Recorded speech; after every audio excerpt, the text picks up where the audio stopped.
স্কিনে অনেক দিনের পুরনো দাগ আছে, কোনোভাবে সেই পুরনো দাগটাকে আমি তুলতে পারছি না, বা আমি অনেক চেষ্টা করছি, অনেক স্পটলেস ক্রিম ব্যবহার করছি বা স্পট রিমুভিং ক্রিম আমি ব্যবহার করে করে আমার স্কিনটার যাতা করে ফেলেছি, 12টা বাজিয়ে ফেলেছি। মানে হচ্ছে স্কিনের লেয়ারটা এত পাতলা হয়ে গেছে, ভেতরের শিরা উপশিরাগুলো দেখা যায়, এদেরকে দেখলে ভয় লাগে।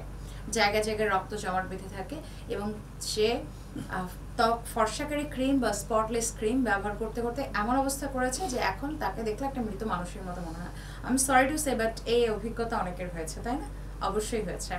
বা এত বেশি পার্লারে যে সে মানে নিজের রূপচর্চা পার্লারে যে এত বেশি করেছে যে দেখা যাচ্ছে যে তার ত্বকটা পাতলা হতে হতে তার এখন উপরিভাগ থেকেই ত্বকের উপর দিয়ে শিরা উপশিরাগুলো দেখা যায়, কোথায় কোন রক্ত জমাট বেঁধে আছে সেটা পর্যন্ত দেখা যায়। এগুলো ভয়ঙ্কর লাগে দেখতে। এটা সৌন্দর্য না, এটা বরঞ্চ আপনাকে অসুন্দর করে তোলে। সো আমরা এই প্র্যাকটিস থেকে দূরে থাকবো। কি আসে যায়, হাতের কাছে ঘরোয়া যে জিনিসগুলো আছে সেগুলো দিয়ে রূপচর্চা করি না, তাতে তো কোনো সমস্যা নেই, অন্তত ত্বকটা পাতলা তো হচ্ছে না।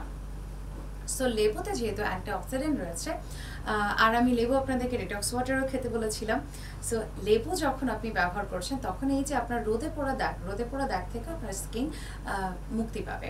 কারণ হচ্ছে লেবু যেহেতু ন্যাচারাল ব্লিচ, সো আমাদের ফেসের বা ত্বকে নানান রকম দাগ ন্যাচারালি প্রাকৃতিকভাবে দূর করতে লেবু ভীষণ ভালো কাজ করে। আর আমরা ব্যবহার করেছি আমাদের রোজ ওয়াটার। আমাদের রোজ ওয়াটারটা আপনারা যদি নিয়মিত ব্যবহার করেন তাহলে আপনারা এর উপকারিতাটা বুঝতে পারবেন। এটা সব থেকে ভালো যে কাজ করে, আপনার ত্বকের আর্দ্রতা বজায় রাখতে সাহায্য করে, এবং যে আপনার একটু মানে একটু প্যাচি প্যাচি ফিল হচ্ছে, একটু অয়েলি ফিল হচ্ছে, একটু ডার্ট মনে নিজের কাছে কেমন একটু অসহ্য লাগছে, আপনি জাস্ট একটা কটন বলসটাকে অবশ্যই আগে পানি দিয়ে ভিজিয়ে নেবেন।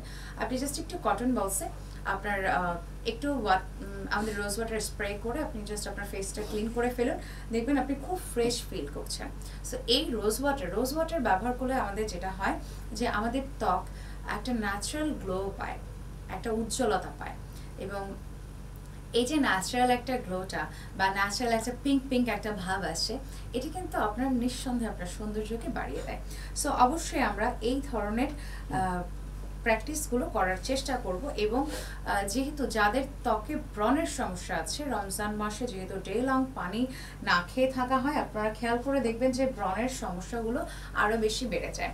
সো আমরা একটু কেয়ারফুল থাকবো, আমরা একটু সাবধানে থাকবো, আর অবশ্যই চেষ্টা করবো এই ধরনের ফেস প্যাকগুলো দিয়ে নিজেকে সুন্দর করে তুলবার জন্য, যাতে করে আমার ত্বকে যে ব্রণ হওয়ার সমস্যা আছে বা উস্কো খুস্কো হয়ে গেছে, রুক্ষ হয়ে গেছে, এই রুক্ষতা যেন আপনার সৌন্দর্যকে, আপনার লাবণ্যতাকে ছিনিয়ে না নেয়, সেদিকে অবশ্যই খেয়াল রাখতে হবে।